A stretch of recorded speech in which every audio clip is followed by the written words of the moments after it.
जानते हो मुगल हमारे देश में बहुत बड़ी सैनिकों की संख्या लेकर के नहीं आया था। कितना था लगभग? मुट्ठी भर सैनिक लेकर के आया था, क्योंकि मुगलों को पता था कि इस देश के गद्दारों पर उसको पूरी भरोसा था। इसलिए 700 साल तक हमारा देश मुगलों का गुलाम रह गया था। ठीक उसी प्रकार से अंग्रेज भी जब हमारे देश में जब आया ना, तो अंग्रेज भी बहुत बड़ी सेना लेकर के हमारे देश में नहीं आया था, क्योंकि अंग्रेजों को भी पता था कि भारत देश में गद्दारों की संख्या भरमार है, जयचंदों की संख्या भरमार है।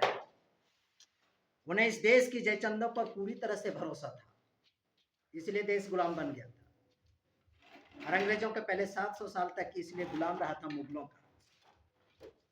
लेकिन कमाल की बात है कि हमारे देश को अगर किसी भी बच्चों से अगर पूछो, किसी भी व्यक्ति से पूछो कि हमारा देश किससे गुलाम था यार, तो तुरंत वो बता देगा, पटाख से बता देगा। चाहे पढ़ा लिखा व्यक्ति हो, अनपढ़ हो, शिक्षित हो, अशिक्षित हो, किसी भी प्रकार का वह व्यक्ति क्यों ना हो, लेकिन वो तुरंत बता देगा, अरे यार हम लोग तो अंग्रेजों के गुलाम थे, हम लोग तो अंग्रेजों के गुलाम थे। किसी भी व्यक्ति से पूछो,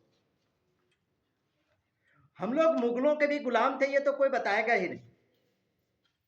यहां तक कि पढ़े लिखे व्यक्ति लोग भी यह कह देंगे कि हम लोग तो अंग्रेजों के गुलाम थे।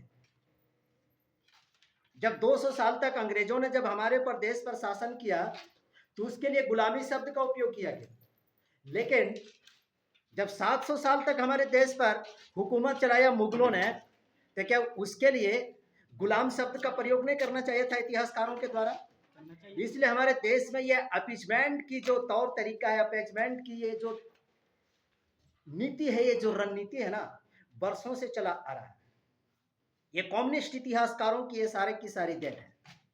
सीधी सी बात है कि अंग्रेज 200 साल तक शासन किया, तो उसके लिए गुलाम शब्द कम्युनिस्ट इतिहासकारों ने प्रयोग किया। लेकिन जिन्होंने 700 साल तक हम लोगों को गुलाम बना करके रहा, इतिहास के किसी भी एक पन्ने में उन्होंने गुलाम शब्द उसके लिए नहीं कहा। ये अपीजमेंट अर्थात ये तुष्टीकरण की प्रकाष्ठा को बताता है कि हमारे देश में तुष्टीकरण की रणनीति कितने वर्षों से चली आ रही थी, जो अब जाकर के पता चलता है। पहले तो हमें लगता है कि 10 वर्ष पहले, 2014 के पहले तो देश में कि अपीजमेंट क्या होता है, तुष्टीकरण क्या होता है, हमें नहीं लगता है कि अधिकांशतः लोग बता पाते हैं अरे क्या होता है, तुष्टीकरण क्या होता है। कुछ लोग जानते भी नहीं होंगे 2014 के पहले। लेकिन आज तुष्टीकरण एक ऐसा शब्द है, ये तुष्टीकरण ये 2014 के बाद से आज के जो नए जनरेशन है ना, ये तुष्टीकरण की हर एक व्यक्ति, हर एक जनरेशन के लोग तुष्टीकरण के अर्थ को समझता है कि तुष्टीकरण क्या चीज है। लेकिन 2014 के पहले तुष्टीकरण का अर्थ क्या होता है किसी को पता भी नहीं। समझो।